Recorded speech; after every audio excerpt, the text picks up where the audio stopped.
Jeg er Kim Lehmann Lassen. Jeg bor i Nordsjælland sammen med min kone og mine 2 børn.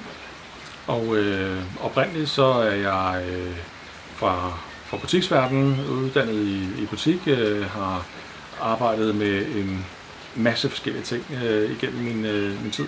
Jamen, jeg har en bred erhvervserfaring, hvor jeg har startet i salgsbranchen i butikregi, hurtigt gået over til mere B2B-erhverv, har drevet et eventfirma i 17 år, har været leder og key account manager, så det er en god bred erhvervserfaring. Nogle af de kvalifikationer, som jeg har fået tilegnet mig igennem tiden, er at være struktureret, analytisk og været en god empatisk leder for medarbejderne, og rigtig god til at skabe relationer til andre mennesker med min rolige og troværdige attitude.